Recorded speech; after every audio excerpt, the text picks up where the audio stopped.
And our next session is coming up from the wonderful Gizem İyigün. So, Gizem will be joining us momentarily. I can see she's in the room already. And we are honored to have her here. Gizem holds her BA in English language teaching. She has an MA degree in the field of linguistics. She's been teaching English language for 15 years, mainly working as a language instructor and a teacher trainer in higher educational institutions. She also worked at a civil society organization as an educational specialist, and she delivers training sessions of various kinds and education levels around Turkey. In fact, I will be quite honored to be working with her side by side this time next week. So that's quite exciting. And she also holds her Delta in ELT Management, and she works with us at Oxford University Press as a freelance teacher. So you can see Gizem on the screen right now. Gizem, would you like to pop your microphone on and give everybody a hello? Hello. Thank you All so right. I will hand over to you, and I will see you all shortly. Thank you so much, Charlotte, for your kind introduction and nice words. So, hello, everyone. It's a great pleasure to be with you all. I hope you're having a wonderful day so far. And I'm Gizem, and today we'll delve into the melodic side of language learning. So, I'd like to start my session with a quick question to get us thinking. All right, tomorrow is Sunday, right? The perfect day for a delicious breakfast. Imagine you had two options, this toast or this breakfast. Which one would you choose and why? Please let me know in the chat.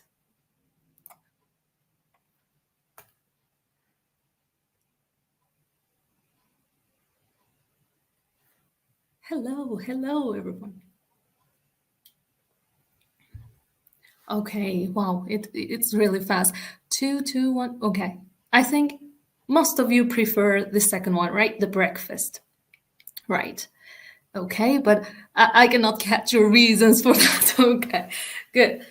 I agree. I would also prefer number 2. I think the toast here provides the foundation for breakfast, just like grammar does for language, right? The toast gets the job done. I mean, it fills your stomach, but it lacks a bit of excitement, right? This breakfast, however, offers a variety of fresh flavors, and it's like a well-crafted sentence, and it looks more appealing and healthier. So please take a look at this conversation. We are likely to see a similar type of dialogue in any course book, right? Because spoken language allows for variations of this, and you can play with grammar to add some flavor to it. As in this one. You going to the store? Yep, same old, same old. So the same conversation could be a friendly dialogue that includes ellipses, repetitions, interruptions, or lots of different types of informal lexical choice. Or as in this, head into the store? Yep, just another day, right? And here is the cool thing. You can completely change how your message lands, even if you use the exact same words. Like, yep, just another day, right? Okay. Now, in this session, we'll discuss how spoken grammar allows for more dynamic and engaging communication, make use of the power of suprasegmentals, and share some practical lesson ideas that contribute to language accuracy and fluency in different contexts of speaking. If you're ready, we can start. All right. So, speaking accurately, is it easy or difficult? I think that's the funny thing about spoken language, because it can be a brain teaser, breeze, or a brain teaser all at once, right? So, what is the secret to being understood? It's not just about the words that we string together, right? It's also about the other things that we do while we speak. For example, our stress, intonation, gestures, or facial expressions. And these are all the paralinguistic features of language, and they have a huge impact on our message. So, looking at the visuals here, which suprasegmentals do you think we'll cover in this session? Ideas in the chat, please.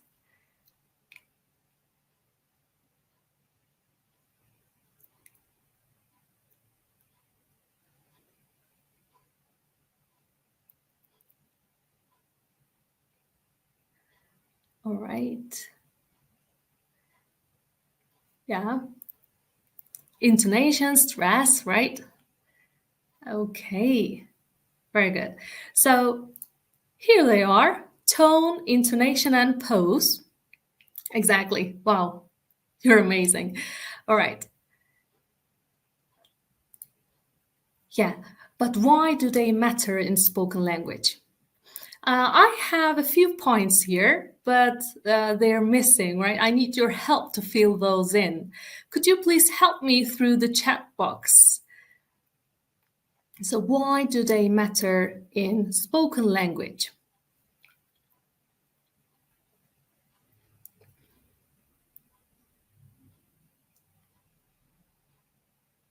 Okay, grammar. Thank you. What is the one that starts with C? Comprehension, all right. Communication, very good. And what do we have? All right, an emotion. Okay, you're amazing. Thank you so much. And here they are. Actually, they signal grammatical differences. They deepen understanding and communication and emphasize and express attitude, emotion, or focus. So let me clarify each point with a specific example. So if I told you, hello everyone, enjoying the session, with a rising intonation at the end, you would understand that it is a question rather than a statement, right? And also, this sentence would help me connect and communicate with you, because that upward inflection in my voice would show my desire for confirmation. And the way I say it, how I state this sentence to you, would express my attitude, emotion, or the focus, right? Thank you. Now we'll move on to practical lesson ideas. I'll try to show you how we can use tone, pose, and intonation with our students in our classrooms through practical activities. All right. So let's start with the first one. All right. Here comes the first one, and I call it my favorite cat filler. Okay, you'll see why I call it cat filler in the next slide. All right. So I think this one is suitable for low levels, A1 or A2, but of course you can adapt it for all levels.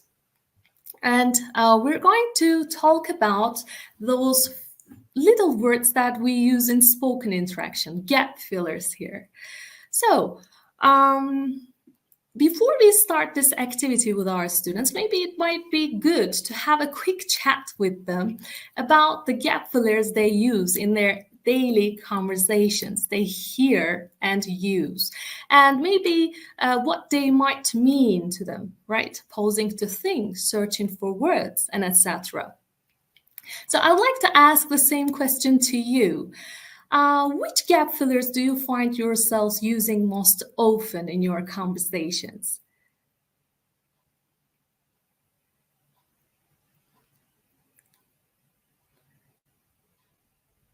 So, all right. Oh, right. Okay, we have nice variety here. Mine, I'll admit, would be right. Okay, thank you so much. So, here is a comic strip by Steve Ogden, whose Magnificat series I highly recommend because I think they have great potential to be incorporated into language learning activities. And you can see a conversation between a cat and a dog here, right? And the dog seems to have a favorite gap filler that they use throughout the conversation. Could you please take a look and let me know in the chat what it is?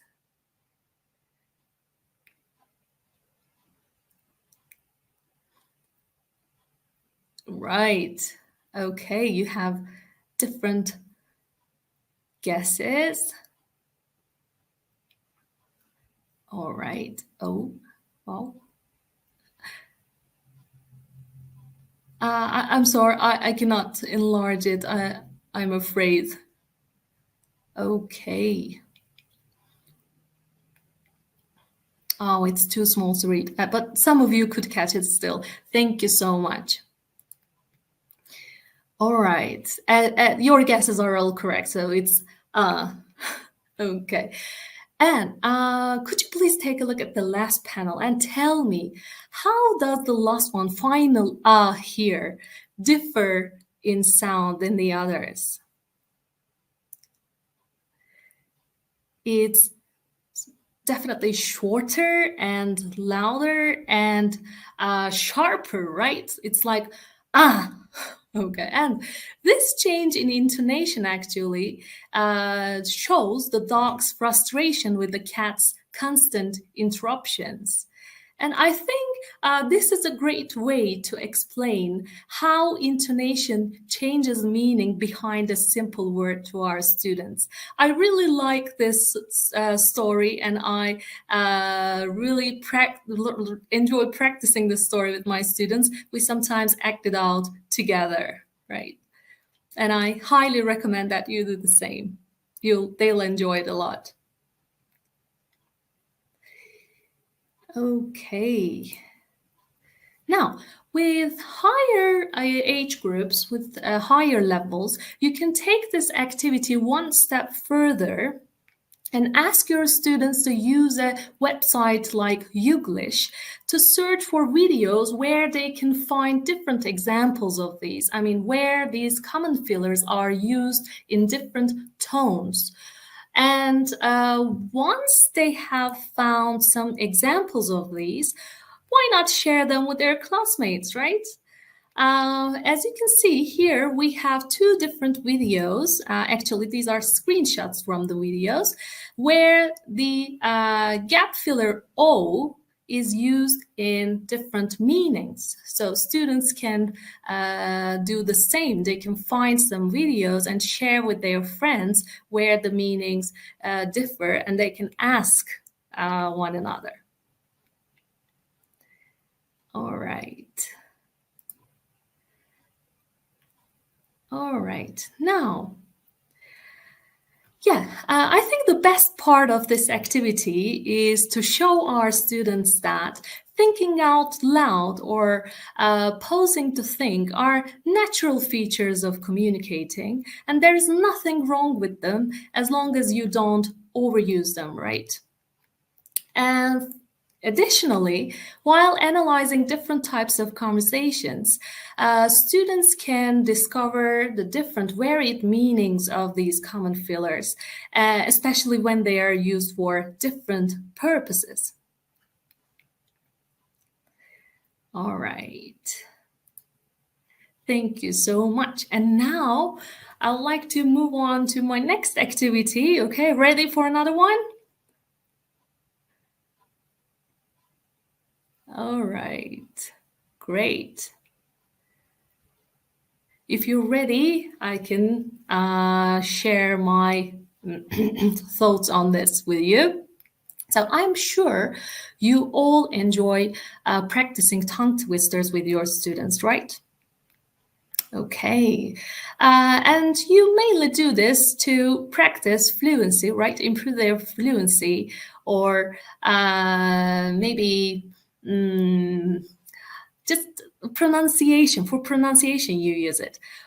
Have you used them with tone, intonation, and spoken grammar practice before?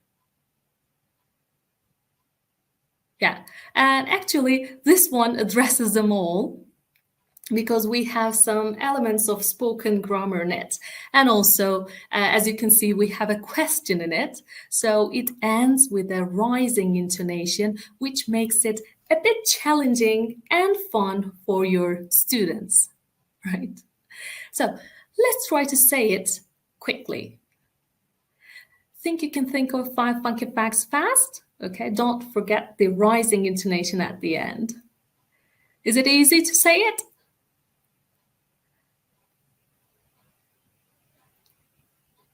All right. Okay. Yeah, I can hear some of you saying it. So, what can you do with it? You can ask your students to say this tongue twister in different moods to add another layer of engagement, right? They can try to sound curious or sarcastic while saying it. So let me try. I'll say it in curious tone, okay, and or sarcastic tone, and you'll try to identify it. All right. Now let me try. Think you can think of 5 funky facts fast?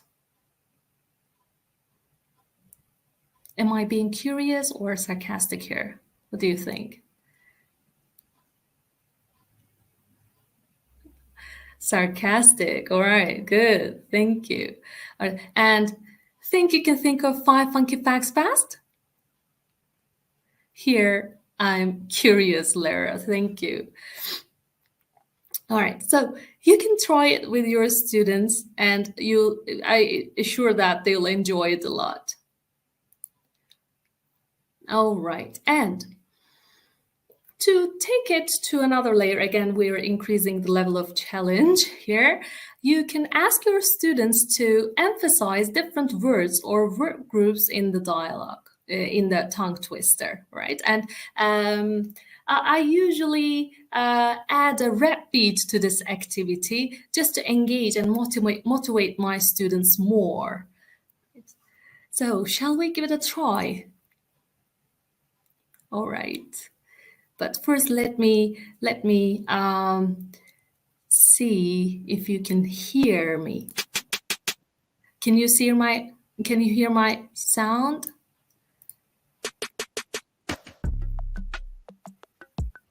Okay, great. Thank you, Martin. So please join me while saying it, okay? So first of all, I'll try to emphasize the word 5, okay, and I'll do it 4 times to make it clear. Then I will move on to funky, and I'll do it 4 times again. All right. Ready? All right. Think you can think of 5 funky facts fast. Think you can think of 5 funky facts fast. Think you can think of 5 funky facts fast. Think you can think of 5 funky facts fast. Right? And let's try the other one. Think you can think of 5 funky facts fast. Think you can think of 5 funky facts fast. Think you can think of 5 funky facts fast. So you see, it's so enjoyable. I'm sure your students will love it because I had a real blast while doing it. All right. Thank you. Now, yeah. It's surely fun practice of fluency through spoken grammar because we have some informal word choice in it. I mean, not funny fact, but funky fact, right? And also, we have little ellipses some left out words. It's not do you think, but think you can think of, right? So you can just create your own tongue twisters and do the same with your students.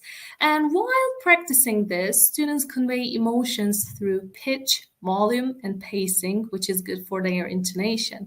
And they also use rising intonation on the contrastive element while trying to emphasize different words in it and make the question, right?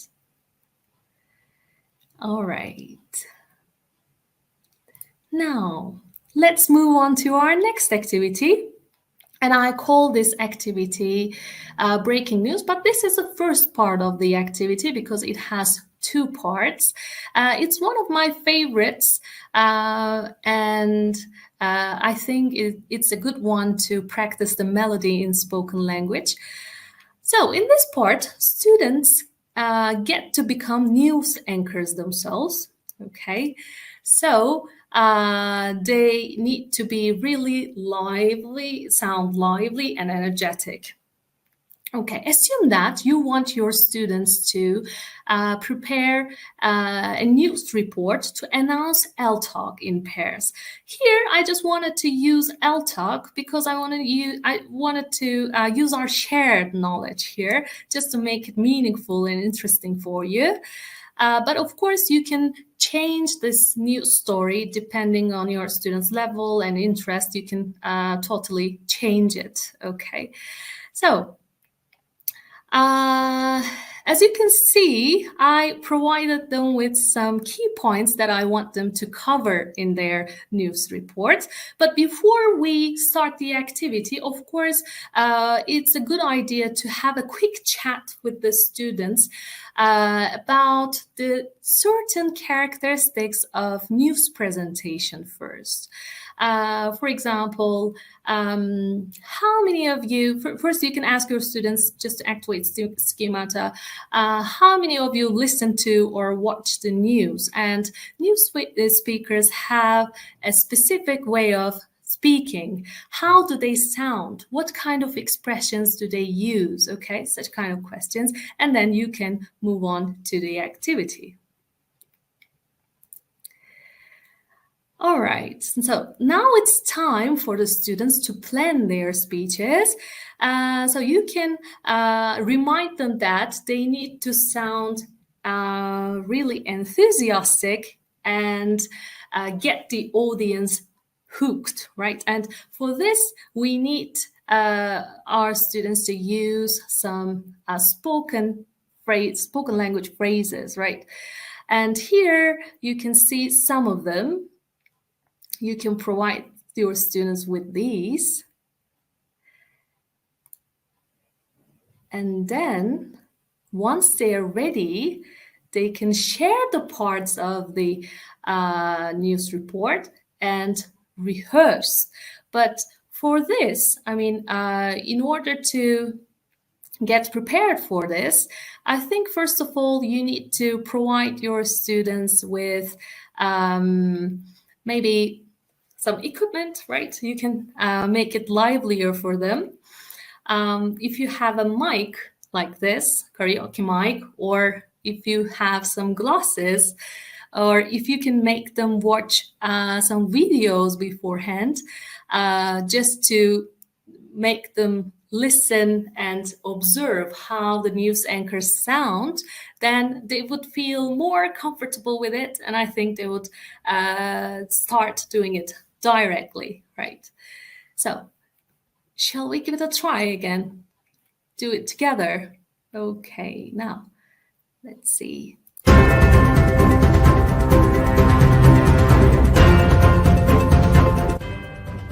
Modeling is very important, you know. If you want your students to do the same, I think you should model it. Yeah. And I hope I can do it well. I'm so excited. Calling all English language teachers around the world, are you looking to take your teaching to the next level? Believe it or not, ELT is back for another incredible event. No matter where you're in the world, you can join this vibrant community of English language teachers. Mark your calendars on April 25th. Don't miss out on this amazing opportunity, right? All right. I hope you like it. And I'm sure your students will do much better than me because I'm so excited now. Thank you. Oh, thank you so much for your kind words. Now, okay, in the second part of this activity, students are going to share this exciting news with their partners. And I call this part word of mouth, okay? In this one, again, students work in pairs. And one student will be the news bearer who just heard this exciting news. And their job is to share this news with their partner, as I said. But again, using some expressions, of course. And here we have some colloquial phrases that they can use in their speeches. I hope you sometimes integrate such phrases into your lessons. These are common spoken phrases, right? All right, and now it's time to put those interactive skills on stage. All right, now, as you can see, I have another dialogue here.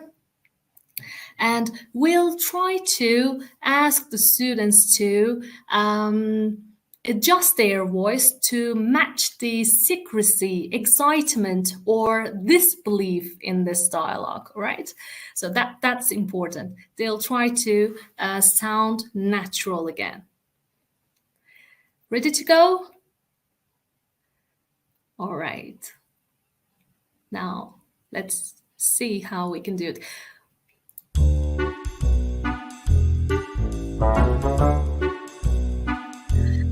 You'll never guess what I heard. Really? Tell me. What do you mean? Guess what? ELT is back. Oh my god, really? This is awesome.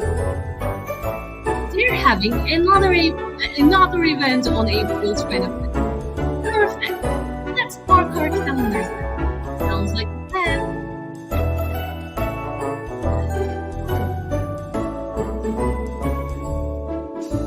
So, you see, again, it's so enjoyable and fun and engaging for the students.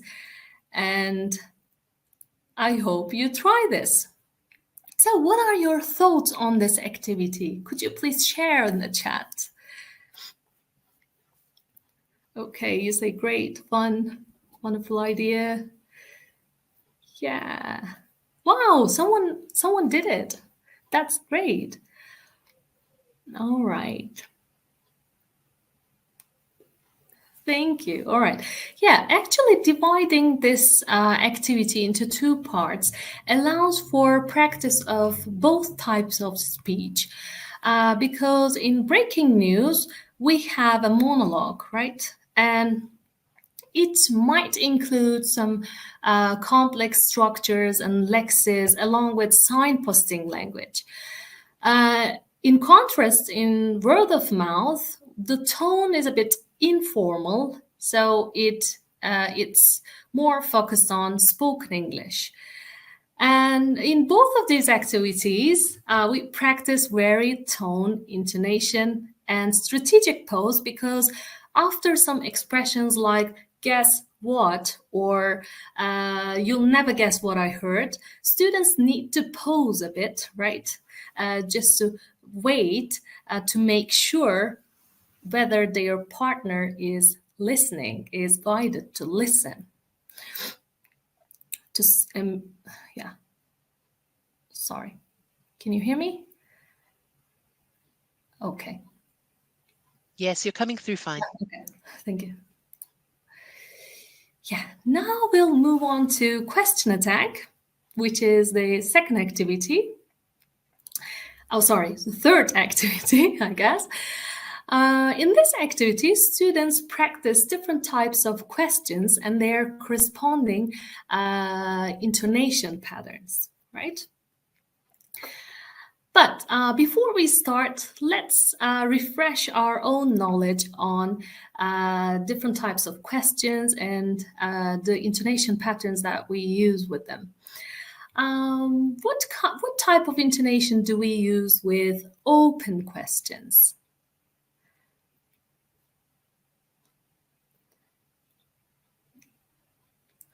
Is it falling or rising?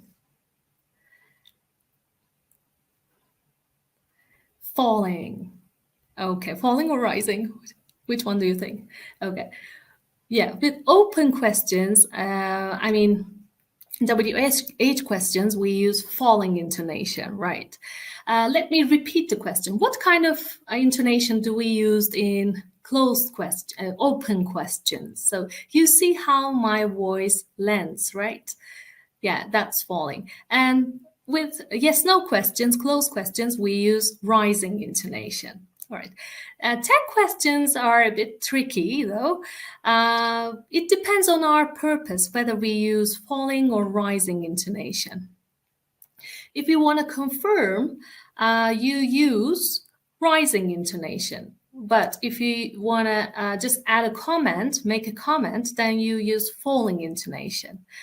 So let me give an example to clarify this. If I told you, you're enjoying the session, aren't you? With a rising intonation, then it means I want your confirmation. But if I tell it like this, you're enjoying the session, aren't you? This means I'm sure that you're enjoying, and I just want to add a comment, right? Additional sentence, right? Good. Now that we're on the same page on intonation patterns, let's get to the activity.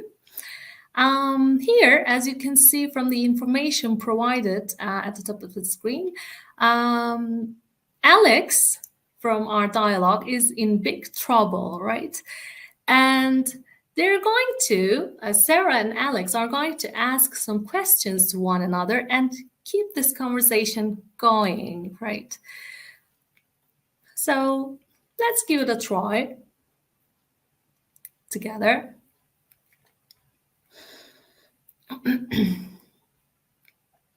All right. So if you're ready, we can start. Oh, Alex, what are you doing here? Hi, just admiring the ancient pottery one last time. It's fascinating stuff, isn't it?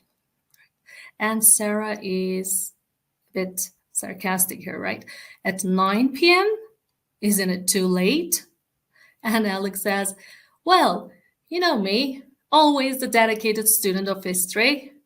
What are you doing here?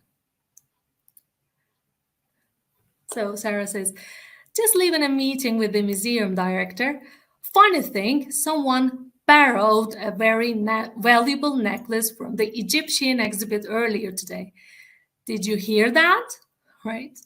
And Alex says, a necklace? How awful. Which one? Right?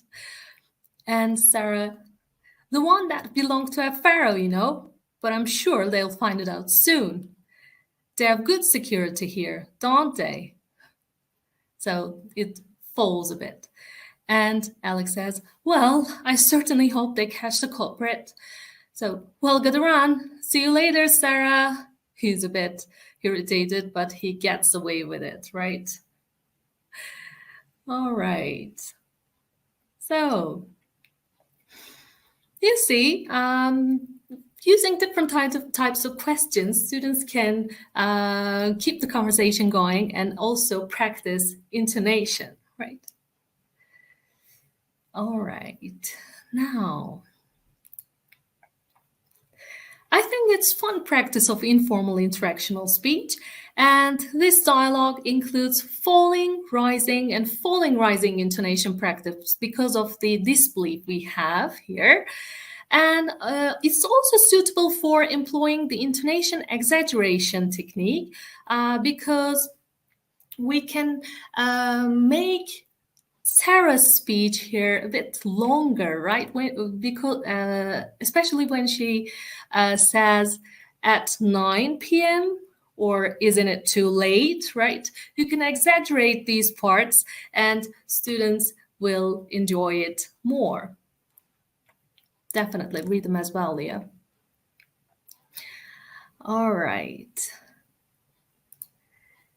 So I would like to move on to my final activity, which is called Shadow Me. And this is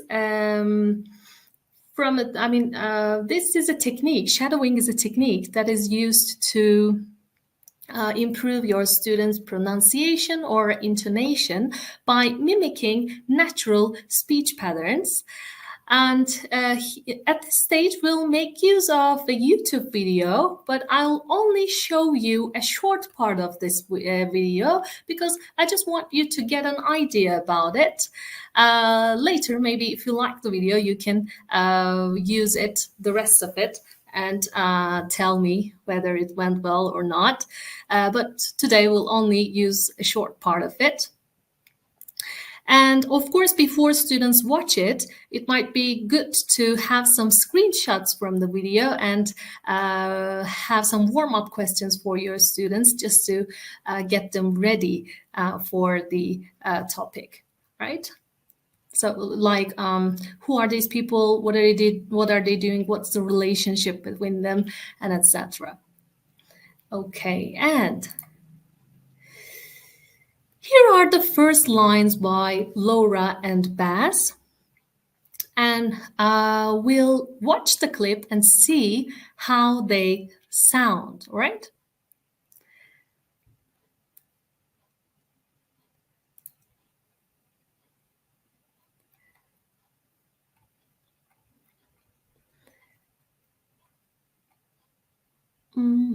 Sorry, Gizem, 1 second. I'm just doing it. I am doing it. Oh, just trying to find the right one. Charlotte.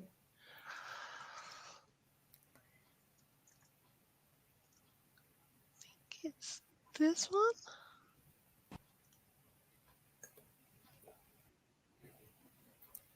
Yes. Thank you so much, Charlotte. And I'm playing it. Good morning, good afternoon, and good evening. Welcome to a very different setup. Today we're doing something a little bit different. We're just going to have a chat. We're not going to try to be clear. We're going to talk to each other exactly as we would in a kitchen. We've got a random question generator. We're going to ask each other some questions, have a bit of a chat, have a bit of a laugh. Exactly, because so many of our students say, you are so clear when you teach me, but as soon as I try to listen to real people having a conversation, I don't understand it. So we're going to have a really real conversation, and we will, if we say anything a bit strange or a bit different, it will come up on the screen. I'll tell you what it means. And hopefully this will be a really good way for you to practice your listening. So we'll see you on the other side.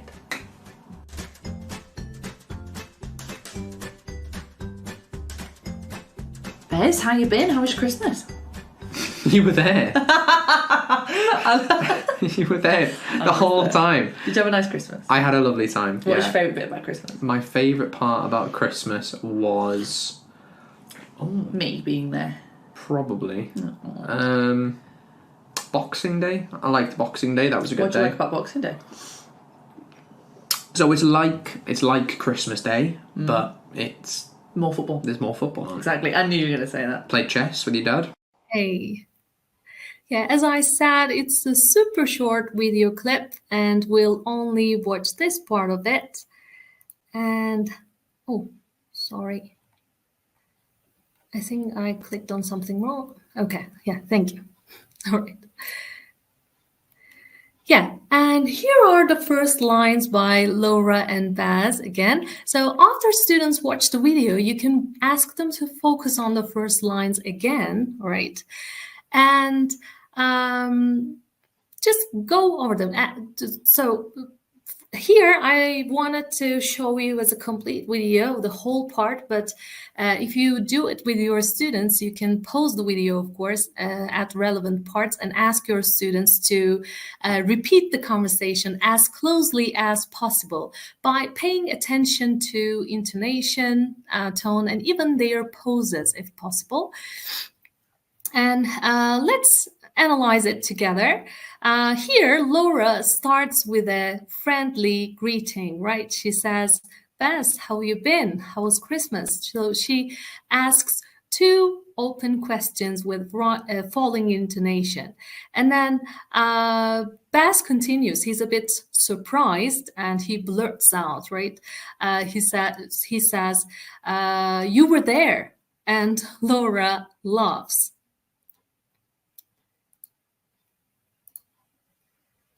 Then he continues, you were there the whole time. And Laura asks a close question with a rising intonation. Did you have a nice Christmas? And Bess says, yeah, I had a lovely time. Yeah, right. And Laura continues, what was your favorite bit about Christmas, right? So it's a falling intonation again. Then Bess hesitates a bit, right? He continues like, my favorite part about Christmas was, so his voice goes up a bit because this is an incomplete sentence, right? And Laura jumps in to finish. She says, me being there. Here, it could also be a question, right? Me being there, so with a rising intonation. I think if your students give you different answers here, I think you can accept them and just let them be creative about it because we don't have one exact answer for each, right? And Bess continues like, probably, Boxing Day, he's still hesitant and uses a rising intonation here. I like Boxing Day. That was a good day. And Laura asks again, what did you like about Boxing Day?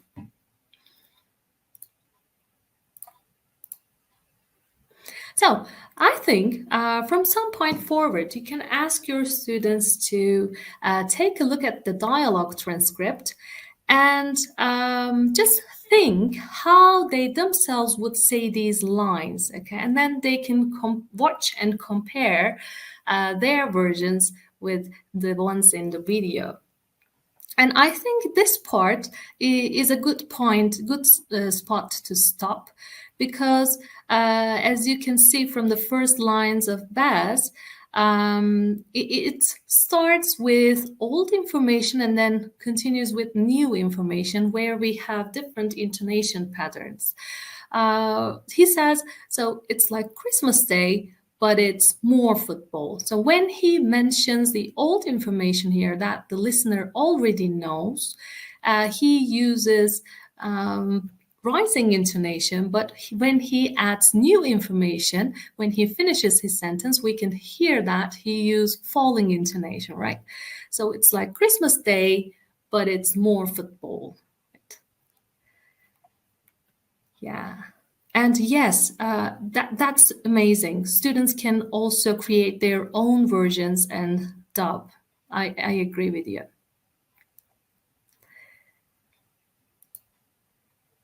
All right. And if you want to take shadowing to the next level, you can always ask your students to watch or let's say act famous scenes from films or plays, right? And I'm sure you're familiar with this, right? Most of you know this scene very well. The freedom speech delivered by William Wallace in the movie Braveheart. It's an old one, and I'm sure you know it. Sorry. Oh, okay. So we have the opportunity to watch it. Great. All right, let's see. Sons of Scotland, I am William Wallace. William Wallace is 7 feet tall. Yes, I've heard. Kills men by the hundred. And if he were here, He'd consume the English with fireballs from his eyes and bolts of lightning from his arse. I am William Wallace. And I see a whole army of my countrymen here in defiance of tyranny. You've come to fight as free men. And free men you are. What will you do with that freedom? Will you fight? Fight against that? No! We will run! And we will live. Aye. Fight and you may die. Run and you'll live. At least a while. And dying in your beds many years from now, would you be willing to trade all the days from this day to that for one chance, just one chance, to come back here and tell our enemies that they may take our lives, but they'll never take our freedom!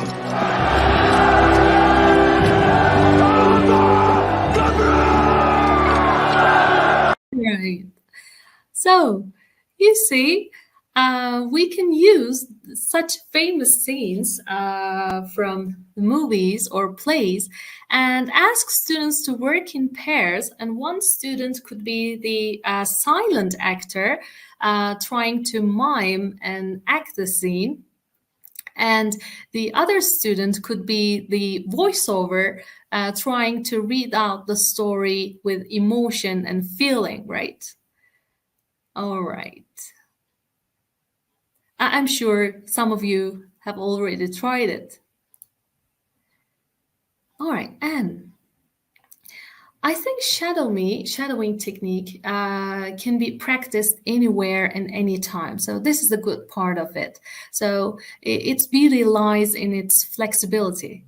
And it is also very helpful for active listening. It hones your students' active listening because while trying to echo other speech, students try to be critical about their own prosody and also be really careful about what other people say. And it allows learners to become aware of prosodic variations because they can hear different types of intonation patterns here. And yeah, as I said, they'll be more mindful of their own prosody with this activity. And I think one of the best parts of it is that it allows students to grasp the melody and rhythm in the language naturally, right? The rhythm and melody of it naturally. It's just like learning a song, right? You don't have to dissect the notes, but you just feel it, feel the language and the music. So, now moving on to music, speaking of music, I would like to mention that musicals significantly enhance students' intonation practice. And because they mostly include songs that utilize word painting. And word painting is a technique when the melody in the song follows the same direction as the lyrics, so that we can understand the whole story of it. I think Over the Rainbow from The Wizard of Oz is a good example of this, because the high notes at the beginning of the song first of all lift us up, showing Dorothy's longing to leave Kansas City, then takes us on a journey with its ups and downs, and just like Dorothy's adventure, then when it descends back, we feel that it's like a homecoming, mirroring Dorothy's return to Kansas. And similarly, in Part of Your World from The Little Mermaid, when Ariel belts out like, I want more, the powerful emphasis on the word more transcends the lyrics themselves, right? And we can instantly grasp grasp her desire to become a human.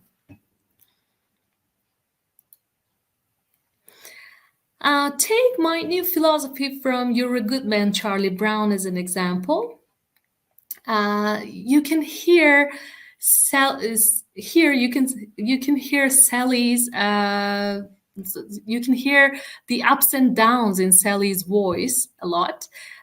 She's clearly cross with a D that her teacher gave her on a homework assignment, and as a reply, she says, oh yeah, that's what you think, right?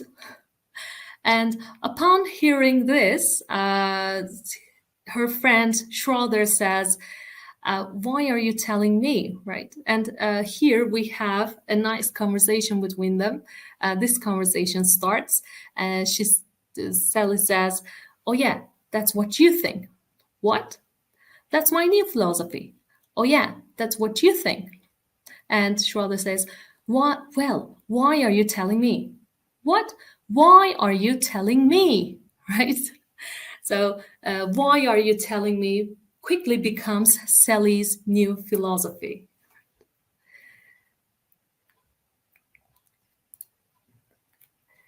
And of course, we can see the examples of word painting in contemporary songs too. And actually, if you take a closer look at melodies or songs, I'm sure you'll discover countless examples of it. And here, let's take What Goes Around Comes Around by Justin Timberlake.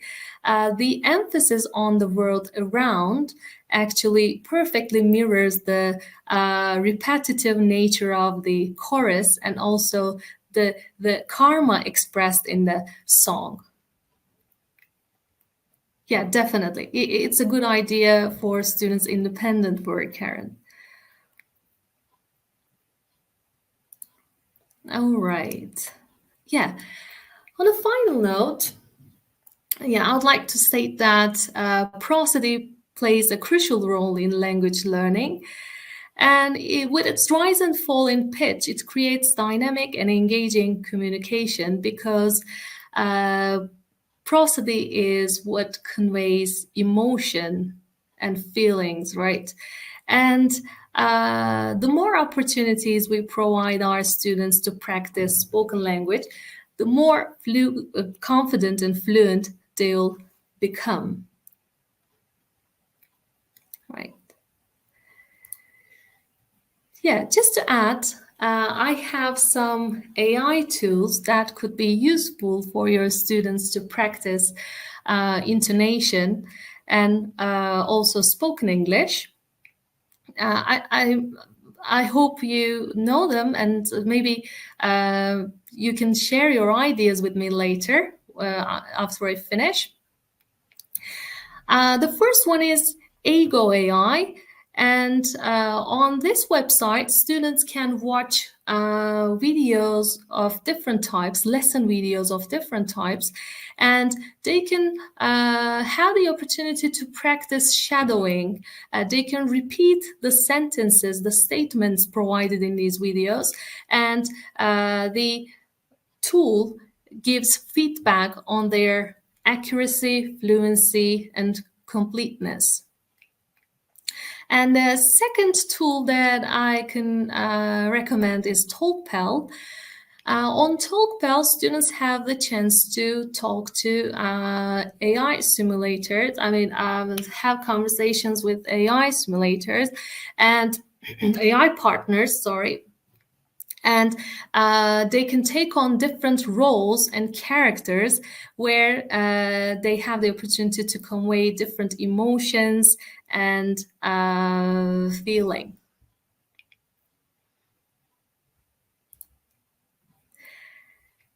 And speechless is another one. Speechling is another one. Sorry, I'm speechless. That's why I pronounce it speechling, speechless. Speechling. Here, again, students have the chance to practice shadowing because it provides you with some sentences, and by listening to recordings you can repeat those sentences, and it gives you some feedback on your intonation, fluency, grammar, and lexical choice. And on natural reader, students can copy and paste in any type of reading text, and they can have this text read in different accents by over 1,000 people. So I think this is really useful because, we also want students to get acquainted with non-natives, accents of non-native speakers. So I think natural reader is so useful in that sense. And I can tell that it is also good to practice tone units and thought groups. Yeah. So I hope you find the ideas useful. And I think we have some time to get your comment, maybe reflect on the ideas here. And also, if you have some questions in mind, I'll be happy to answer them. So Gizem, if you'd like to have a look in the Q&A box, we've been collecting questions throughout the session. So if you would like to answer any of those, they're right there for you. Yeah, thank you so much, Charlotte. All right. Sorry. Yeah. Yes, the AI tools are all free, Pamela. But I mean, sometimes they have some developed versions, updated versions of them.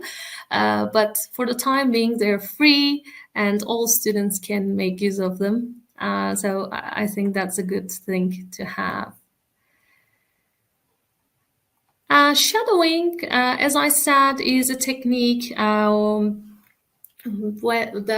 students can use by. They are trying to repeat other speeches, but this doesn't have to be in the form of imitation. Okay, we don't expect students to be totally the same with that person, right? We just want them to be as close as possible because we still want students to be themselves. It's not imitating someone else's speech. It's just trying to be close to it, just to help them raise awareness with it.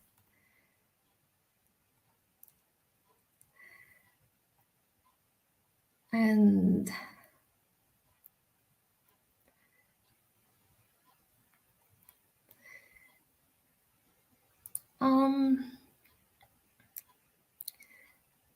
yes, the videos are free to use, Marco. Thank you.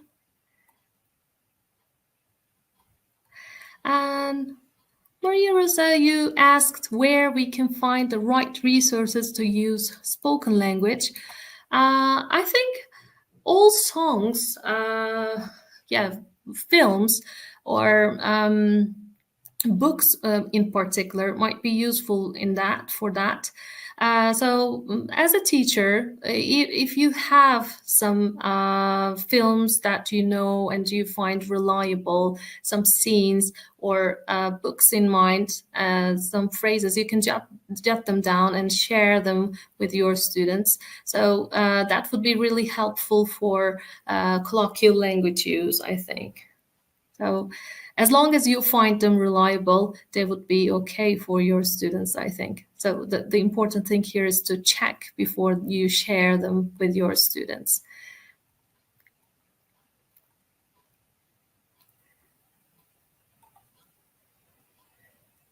Laura, can can you suggest any non-copyrighted soundtrack resources that can be used in previous activities?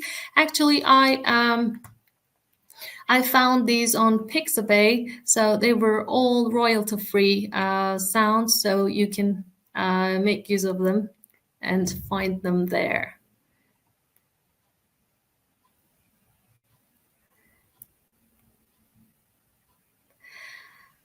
Martha has a good question. What can we do? How can I do these activities with groups of more than 50 students? Yeah, it might be hard, really, Martha, but remember that this doesn't have to be a separate lesson, or you don't have to deal with intonation or other features of spoken language in a different lesson. You can integrate these kind of practice into your lessons anytime, and actually they're always there. I mean, in our small talks with the students, even in our informal conversations, we always practice these with our students. So if you try to be a good model, I think in time they'll be able to use them. Also, not only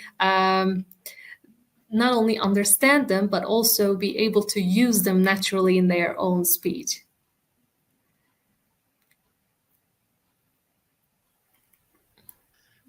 We've got time for one more if you'd like to choose one more. Yeah, sure.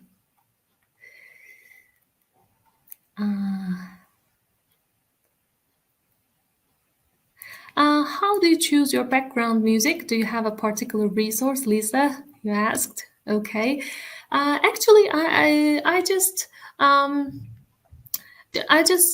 try to think about the melody there, and also think the activity. Think about the activity. So if their natures match, I think that's the perfect melody for your activity. So I didn't do something really specific, but I just thought on it and found it like this. I hope you like them. Right. Okay. Well, thank you so much, Gizem. What a lovely session. And I'm sure, well, you've seen the comments in the chat box going along. And as you can see, the emojis are back on screen now. So everyone's showing their love with those. But in the chat box, big round of applause for Gizem. Been a lovely, lovely session to listen to. So thank you very much for your time.